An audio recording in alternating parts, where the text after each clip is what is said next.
Okay, so we just got back from editing and there's some new news that has popped up regarding E3 and Sony. Turns out that Sony and PlayStation will not be at E3. This is the statement that they gave. After thorough evaluation, SIE has decided not to participate in E3 2020. We have a great respect for ESA as an organization, but we do not feel the vision of E3 2020 is the right venue for what we are focused on this year. So the rest of the video will be talking about all the other stuff, but just be aware of that. And now enjoy the video. Guys, Sony is antisocial, okay? Hear me out. You know, E3, biggest party in town. You don't want to come 1 year, fine, you might be sick, whatever. You don't want to come in 2 years? Antisocial, you're too cool for us now. Sony. You think you're better than us, Sony, huh? You think you're too good to turn up to our event? The event that nerds own, E3 2020? Think you're too good? Probably are. You probably are, actually, fine. yeah. With all the exclusives, you've got enough buddies around you, okay? You don't need us. Okay. What we're talking about, of course, is the rumors that have released today that Sony will not be attending E3 2020. It does come as a bit of a gut punch to an event that is already struggling to find its relevance and its audience after some very rocky years. Ladies and gentlemen, let's talk about what's happening after the talk.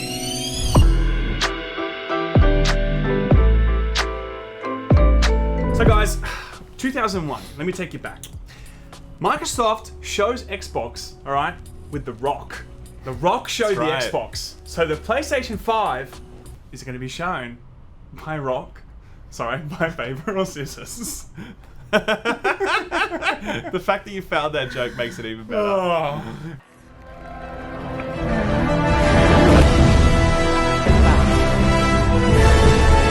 So obviously this year is the year of the console wars. We know that next-gen PlayStation will release, next-gen Xbox release, and there's even rumors of an updated Switch unit coming as well at some point. It's not Switch 2. Switch 2? Stop calling it Switch 2. The Switcheroo. No. Oh, that would be a good name, the Switcheroo. The premise of the game is you take one finger, put it in your mouth, the other one goes up your asshole.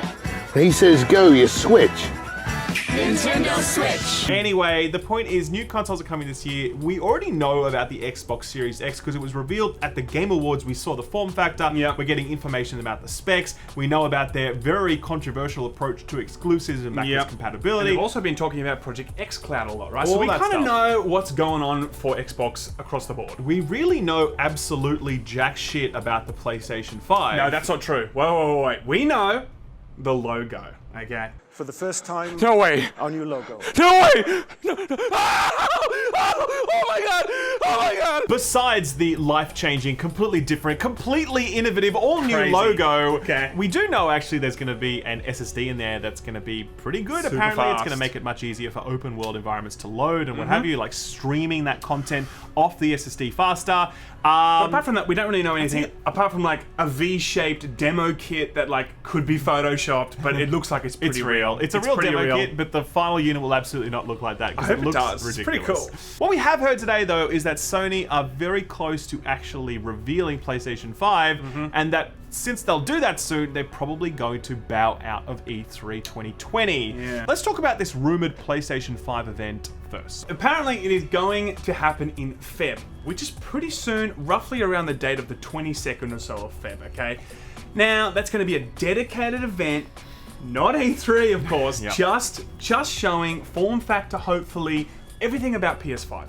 We're also going to hopefully see some exclusives, or at least something about upcoming games like Ghost of Tsushima, maybe The Last of Us, who knows, right? But it's going to be a dedicated Sony event that is just talking about their future plans for their next console. And to be clear, there's a lot to talk about because we're obviously going to see form factor for the PlayStation 5, like what it actually looked like.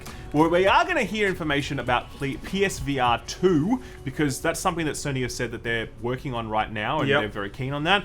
There's rumors of an updated controller as well. We've seen actual photos of that. for that. Yeah, not photos, but a patent. No, we've seen it next to the actual dev kit. You're right, actually. That was a See, different... guys, I'm you're coming right. for the news. Sam has all the information. The other thing as well, we haven't heard anything about the approach to their ecosystem, where, you know, Xbox have been very loud and proud about Gamepass and backwards compatibility and, you know, like, you play on your PC, all that sort of stuff. We haven't heard anything from Sony about that sort of stuff, particularly as they've been investing in PS Now quite a bit. Their streaming service, it's got quite a few games on it. They haven't started really promoting it. So I do expect that as they sort of make this PlayStation 5 announcement, they'll start pushing that as well. Yeah, I think it's really, like, it's a necessity. We're seeing a lot of talk from Project X Cloud. We've seen Stadia come out. We know EA also has their streaming stuff in the mix.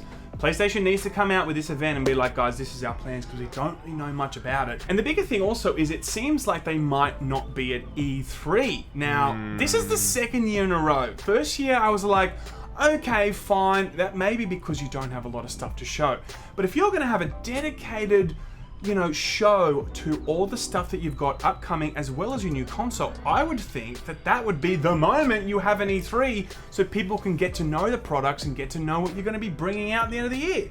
But obviously, that might not be happening. So this information comes from VGC Video Game Chronicle. They say they have a number of sources that suggest that Sony will not be at E3. However, they have also heard that there are other sources saying that they are trying to renegotiate their way in. Not exactly sure what that means. There's another source listed in this article, though, an analyst from Wedbush Securities by the name of Michael Patcher, who says he's skeptical about Sony returning to E3. As far as I know, they don't plan to attend, he said. I think that's a huge mistake, as their focus on the consumer is not inconsistent with their attendance at the premier industry trade show. I hope they change their minds, but I am skeptical. Yes. So that's the information we're running off here. But, you know, there's quite a few sources suggesting that this could be the case. It does seem like it would be it seems like it would make sense as well. If you're going to have a big reveal event where you're going to do something in February, showing off your stuff, you're not going to have a lot of launch games, like just probably a small number. Yeah. I don't think you'd then have a lot of new stuff to say at E3. It might make sense to step back, especially given that Xbox are going very large at E3. Okay, they are going to go very large. Look, it's also been reported that Xbox is aware of their potential absence at E3, and they're going to go even bigger because of it, right?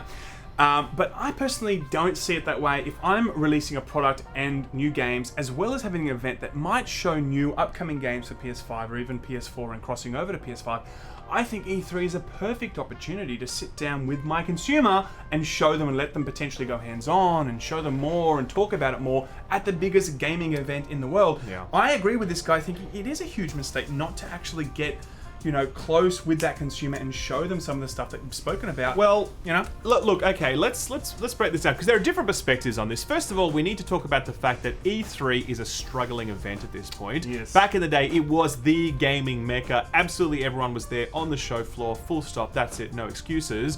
Since then, it's changed a lot. You know, you've really had. Obviously, EA was the first ones to pull out. They now have their own event in advance of E3, sort of giving them their own space and their own schedule they can run to, etc., etc. Many publishers do not choose to have a booth at E3 at the moment. The biggest one, of course, was Sony not appearing last year. Left a huge gap on the show floor. As we walked around it, we were like, whoa, man, this is the emptiest we've ever felt, because we'd been to E3 a couple of times before then. and it was filled completely with the Borderlands 3 stuff. But also, with Xbox, they do have a presence in E3, but they've also got the Microsoft Theater, right? Yes, which they is have a their own dedicated space as well. space that they go outside and they talk about Xbox. Then they have, for 3 or 4 days, you know, a dedicated area that people can jump in and play games and stuff. So I also see other big, you know, consoles and publishers and companies moving away geographically from the E3 space. I wonder if 5 years' time we're just not going to see any major, you know, landmark events within E3. There was a rumor last year, or a leaked report from the ESA, who host E3, and they're apparently looking to rebrand the event as kind of a, you know, consumer entertainment sort of show with a big focus on influencers. So getting in like your ninjas and your Pokemon, your Laymans, and stuff, and you get them in there. And you're also going to get get movie stars and whatever else. But who cares about them? When you can hang out with the Laymen, why would you want to hang out with Chris Evans? George Clooney, man, move aside. Okay, Nice. George Clooney would not be at E3. No, actually. he would not. Actually. No, he wouldn't. So these are the struggles that E3 has faced as an event, and a lot of people are like, "Well, why do we really need it? Like, we're getting your Nintendo Directs, we're getting your Sony States of Play. You know, Xbox has its like Inside Xbox. There are lots of different channels allowing people to connect directly to consumers. This is the age of the influencer. Media is far less relevant than it's ever been before. And you know, E3 typically was a media event. So there's lots of questions about how important this is. And these questions only become sort of more poignant when Sony says, hey, we might be skipping the show for 2020. Yeah, and especially, in a row. especially when they are the biggest console in the world, like they are, you know, when they're really making the decision to step out of that, it does lose a little bit of its legitimacy, you know, in terms of its ability to, like, you know, be a very powerful player in showing new stuff. Personally, I understand the business rationale of them not being there. Like, it makes sense that EA is like, no, we'll do our own thing, because we get a cheaper venue, we get to design it exactly how we want, we get to run our own timetable of live shows. It makes a lot of sense, but at the same time, I just like the fact that E3 is this thing that everyone's just there and everyone agrees that this is the moment. You know, like, I just love the prestige of E3. Sure. I mean, it's our third year, my third year going, and I do love it. There's so much energy and buzz. Yeah. Does the energy and buzz, you know, trump, you know, how influential and how much money a company can make out of that? No, of course not. But I still think that they are still benefiting a lot by having some sort of landmark within E3 to demonstrate what they're showing that year. You know, it's also it's like a flex. You know, it is a flex. It is a flex, I think. It totally is. You're like, I can have a gigantic space on this floor because I am relevant and I'm powerful in the gaming industry. The second year in a row they're not there, they become less and less a part of the E3 conversation, which has an effect, I think. Yeah, I agree. You And know? also, the fact is, Sony's shows are always the best. Like, They're awesome. with the exception of that one where we were kind of shepherded between it different was so rooms, annoying. and there was all the gaps in between, and the remember- audience was like, what are we doing? Yeah. Their shows before then were amazing. Like, the show where they revealed, like, Final Fantasy VII, God of War, like, oh my god, some incredible moments, like, just nuts, you know? So, look, I'm going to be very sad if this news is true. It is a rumor, we don't know it, but it does make a lot of sense, and I would not be surprised if it's true. But yes, guys, it's exciting to know, though, that we might know what the PlayStation 5 is as soon as, like, next month. Like, we will have PlayStation 5 news, we will know what it looks like, we'll know the deal with it. I'm super psyched with that. When that happens, then the console wars are on like Donkey Kong, man. It's all on. There's going to be some clickbait thumbnails and that shit. Cannot wait. Ladies and gentlemen, thank you for tuning in. Don't forget to like, comment, and subscribe. Hands up. Laymen out. Donkey Konga. Donkey Konga.